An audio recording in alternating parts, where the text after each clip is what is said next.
Get your Monday to Friday prediction with SM Traders. Harness the power of market analysis. American market को देख लेते हैं, मतलब क्या ही है। हमारा बाजार में तो मतलब कोई परफॉर्मेंस नहीं, बट अमेरिकन मार्केट अगर आप देखोगे अगेन 400 पॉइंट ऊपर भागते हुए देखने को मिल रहा है। ऑलमोस्ट अराउंड 1% के आसपास की तेजी नजर आ रही है। नेस्डेक की अगर बात करें तो 0.5% की तेजी नजर आ रही है। नो डाउट वॉलेटिलिटी है। और हमारे एडीआर क्या कर रहे हैं, तो हमारे एडीआर आप देख सकते हैं, इन्फोसिस का एडीआर 0.5% ऊपर है। एचडीएफसी बैंक का एडीआर 1.25% के आसपास ऊपर है। आईसीसी बैंक का एडीआर भी हरे रंग में है। विप्रो का एडीआर 1.25% ऊपर है। और डॉक्टर रेड्डीज का एडीआर भी हरे रंग में नजर यहाँ पे आ रहा है। तो चलिए कुछ इंपॉर्टेंट कंपनीज की बात कर लेते हैं, जैसे कि एलआईसी। काफी लोग कमेंट भी कर रहे थे सर एलआईसी के नंबर्स से रिलेटेड भी अपडेट दे दीजिए। हाँ, पहले तो 10 रुपए का डिविडेंड भी उन्होंने कंपनी ने डिक्लेयर किया है। एंड प्रॉफिट की अगर बात करें एलआईसी के, तो 23% का year on year basis profit देखने को मिला है। 23,467 करोड़, मतलब बहुत बड़ी कंपनी है दोस्तों। इनके प्रॉफिट्स काफी बड़े यहाँ पे होते हैं।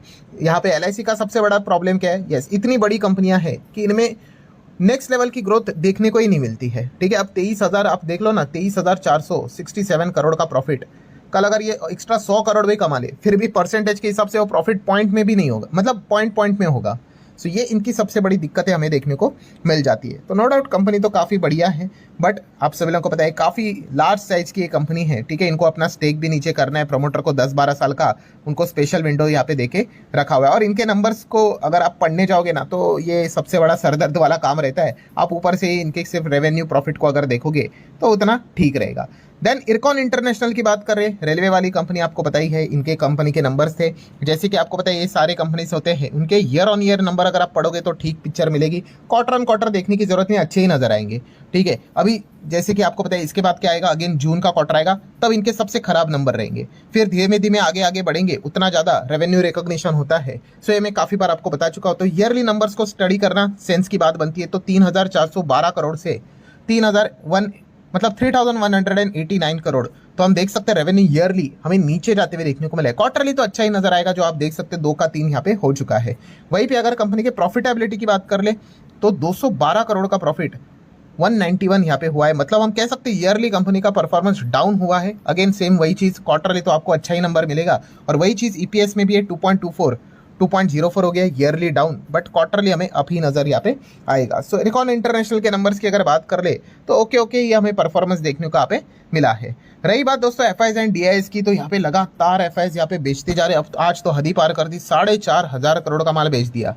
ठीक है, मतलब निकलते ही जा रहे हैं। काफी लोगों को तो अब मतलब डाउट भी आया कि क्या एफआईज अब वापस कभी आएंगे ही नहीं। ठीक है, तो ऐसी बात नहीं है, मैं इसके पहले भी आपको बता चुका हूँ, ये नेट सेलिंग है भाई। ये देखो, ये यहाँ पे खरीद भी रहे हैं, पर खरीदारी से ज्यादा जो उनका पुराना जो माल है उसको ज्यादा बेच रहे हैं। तो ये पॉइंट भी आपको समझ में यहाँ पे आना चाहिए। बट यस डेफिनेटली हम कह सकते हैं हमारा जो रुपया जो कमजोर यहाँ पे हुआ है। ठीक है, 97 के बाद 96, अब 95 का रेंज नजर आ रहा है। छोटा सा स्मॉल सेलिब्रेशन यहाँ पे कर सकते हो, बट बिग पिक्चर की अगर बात कर ले, तो यस एफआईएस की अगर वापसी करवानी है तो आपको बड़े लेवल पे डिसीजंस लेने पड़ेंगे, रुपया को यहाँ पे सुधारना पड़ेगा, तभी जाके ये चीजें पॉसिबल यहाँ पे हो सकती है। वरना अगर देखा गया करंट माहौल जो यहाँ पे बना है, एंड खास करके हम देख रहे हैं कि जो अदर अपॉर्चुनिटीज ग्लोबल लेवल पे अगर देखा गया, दुनिया पूरी खुली पड़ी हुई है। एफआईएस मतलब ऐसा नहीं कि सिर्फ यहाँ पे निवेश करते हैं, दुनिया भर में वो किधर भी निवेश करते हैं। सो वहाँ पे वो ज्यादा जाते हुए देखने को यहाँ पे मिल जाते हैं। सो बेसिकली हम कह सकते हैं कि एफआईएस अभी भी काफी जबरदस्त तरीके से अपनी बिकवाली को कंटिन्यू यहाँ पे रख रहे हैं। चलिए आ जाते हैं दोस्तों आरवीएनएल के ऊपर। आरवीएनएल की अगर बात कर ले, तो यस कंपनी को काफी शानदार ऑर्डर मिला है, 758 करोड़ का ऑर्डर।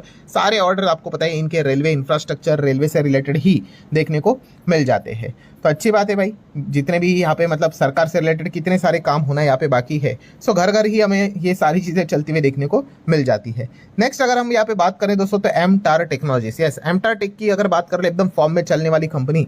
और आज के दिन भी अगर हम बात कर ले, कंपनी को 467 करोड़ का ऑर्डर मिला है। जो लोग पूछ रहे थे सर क्या इनको वापस ऑर्डर मिला है, यस ऑर्डर मिला है।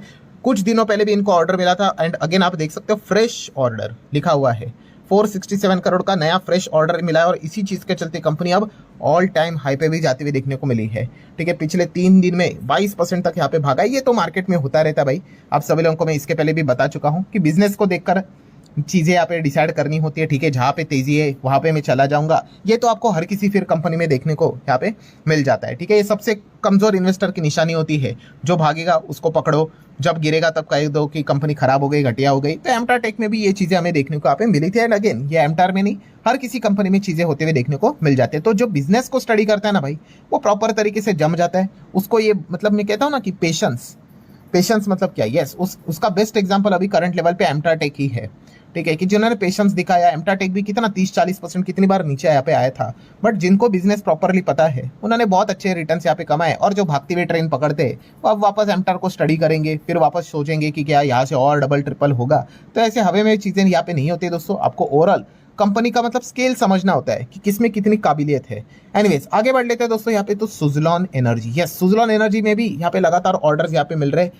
सनश्योर एनर्जी के ओर से इनको 195 मेगावाट का विंड एनर्जी का ऑर्डर मिलते हुए देखने को मिला है। तो चलिए बहुत अच्छी बात है भाई, ये मैं ऑलरेडी आपको बता चुका हूँ कि कॉन्ट्रैक्ट मिलना, ऑर्डर मिलना, ये सबसे पॉजिटिव खबर यहाँ पे रहती है, क्योंकि इसी चीज़ के चलते तो आपको आने वाले समय में अच्छे नंबर्स देखने को यहाँ पे मिल जाते हैं। कोई भी कंपनी के नंबर खराब क्यों होते हैं? क्योंकि उनको उतने कॉन्ट्रैक्ट्स ही नहीं मिलते हैं, ऑर्डर्स ही नहीं मिलते। ऑर्डर नहीं मिलेंगे तो भाई बिजनेस कैसे होगा?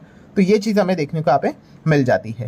देन दोस्तों अगेन थोड़ा सा अमेरिकन मार्केट को चेक कर लेते हैं। 430 पॉइंट की तेजी फिलहाल अभी हमारे सामने देखने को यहाँ पे मिल रही है। अच्छा, अभी की अगर मैं बात करूँ, वीडियो ही बना रहा था तभी तक आपको बताइए बैक एंड पे बहुत सारी खबरें निकल कर आती है। सो अभी की लेटेस्ट खबर यही सामने आ रही है कि यस यूएस एंड ईरान के बीच में ड्राफ्ट डील अनाउंस होते हुए देखने को मिल सकती है with in a few hours. And कतार की अगर बात कर ले दोस्तों, तो कतार ने अपनी टीम तेहरान में यहाँ पे भेजी हुई है। मतलब पर्दे के पीछे दोस्तों डेफिनेटली यहाँ पे जंग को रोकने के लिए कोई ना कोई हलचल हम लोग को होती हुई देखने को मिल रहे हैं। और दोनों साइड में ऑलरेडी आपको बता चुका हूँ, चाहते हैं कि भाई जंग रोकना, सिर्फ इस प्रकार से वो जंग को रोकना चाहते हैं जहाँ पे वो खुद जीत गए हैं। इस प्रकार का चीज सामने यहाँ पे आना चाहिए, ठीक है। ऐसा नहीं होना चाहिए कि भाई हम सरेंडर हो गए करके, इस प्रकार का मैसेज नहीं जाना चाहिए। इसी की कोशिश फिलहाल तो यहाँ पे चल रही है। एंड इसीलिए आप देख सकते हैं इतना बड़ा सीज फायर यहाँ पे हो चुका है, कोई किसी के ऊपर कोई सीरियस अटैक यहाँ पे नहीं कर रहा है। सो यही देखने वाली बात है कि क्या यहाँ पे फाइनली डील यहाँ पे होगी, एंड क्या हॉर्मुज के ऊपर जो लगा हुआ ब्लॉकेड है क्या वो फाइनली यहाँ पे हटेगा। यही सबसे बड़ी चीज़ है,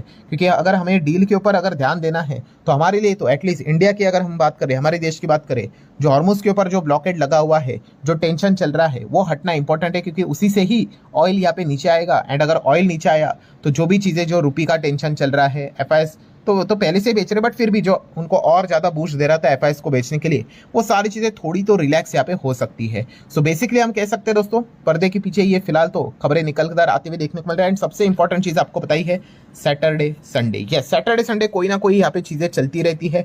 हाँ, इसके पहले भी जैसे मैं बहुत बार बता चुका हूँ, अभी भी बताना चाहूँगा, ये कोई एक झटके में चीज़ें क्लोज नहीं होंगी। क्या वॉर स्टार्ट हो गया, वॉर यहाँ पे बंद हो गया, मल्टीपल राउंड्स यहाँ पे करने पड़ेंगे एंड तब जाके फाइनल कंक्लूजन निकलेगा। तो यही चीज़ें फिलहाल तो चलती हुई देखने को मिल रही है। और जिस प्रकार से अमेरिकन मार्केट थोड़ा ऊपर नजर आ रहा है, यही चीज़ें चल रही है बाजार में, होप बेसिस के हिसाब से कि शायद से इस वीकेंड तो कुछ अच्छी खबर निकल कर यहाँ पे आ जाए। लेट्स सी होता है कि नहीं होता है, वरना क्या एक और हफ्ता इंतजार कर लेंगे। यही चीज़ें चल रही है।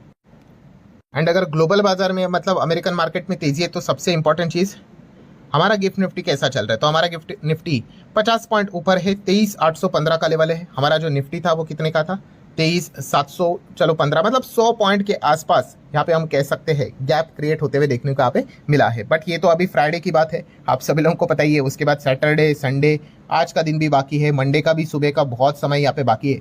तब तक तो दुनिया इधर की उधर यहाँ पे हो जाती है। एंड जो लोग यहाँ पे शेयर बाजार को अच्छे से ऑब्जर्व करते हैं उनको तो पता ही है कि फ्राइडे नाइट क्या आता है, अच्छी खबर आती है। एंड यहाँ पे संडे नाइट की अगर बात कर ले, तब तक कोई बुरी खबर आ जाती है। एंड जो एक्सपेक्टेशन हम रखते हैं कि बाजार कुछ अच्छा शुरू होगा, वो सारे एक्सपेक्टेशन यहाँ पे वाइप आउट हो जाते हैं। तो ऑलरेडी हम लोग ऐसा 3-4 बार तो देख चुके हैं। लेट्स सी इस वक्त भी क्या ऐसी चीज़ें यहाँ पे होती है कि नहीं। फिलहाल तो हम कह सकते हैं कि एक अच्छा पॉइंट फिलहाल तो देखने को यहाँ पे मिल रहा है। Global market, American market, gift Nifty थोड़ा हरा रंग में हम लोग को ऊपर चलते हुए देखने को मिल रहे हैं। सो ठीक है दोस्तों, अभी की जो लेटेस्ट खबर है, बार बार इसको अपडेट करके मैं देखते रहता हूं। तो आप चेक कर सकते हैं, पाकिस्तान के भी जो आर्मी चीफ है, आप सभी लोगों को पता है अमेरिका एंड ईरान के बीच में पाकिस्तान भी मीडिएशन का काम करने की कोशिश यहाँ पे कर रहा है। ठीक है, वो जेन्युइनली कर रहा है या फिर नहीं, वो तो बाद में ही पता चलेगा। बट यस, फिलहाल तो हम कह सकते हैं पाकिस्तान के जो आर्मी चीफ है वो भी ईरान जाते हुए देखने को मिल रहे हैं। मतलब कतार के साथ साथ अब ईरान का, मतलब पाकिस्तान का भी नाम सामने यहाँ पे आ रहा है। और अमेरिका भी इस प्रकार के संकेत दे रहा है कि यस, टॉक में थोड़ा प्रोग्रेस नजर यहाँ पे आ रहा है। तो कुछ पॉजिटिव हिंट्स तो जरूर मिलते हुए देखने को यहाँ पे मिल रहे हैं। सो लेट्स सी क्या कोई अगर अच्छी खबर निकल कर आई तो मैं आप लोगों को यहाँ पे बता दूंगा, बट इसी चीज के चलते अमेरिकन मार्केट में भी एंड बाकी के मार्केट में भी अच्छी तेजी बनते हुए देखने को मिल रही है। कल मार्केट क्या करेगी? कल मिलते हैं नेक्स्ट एनालिसिस टुमारो।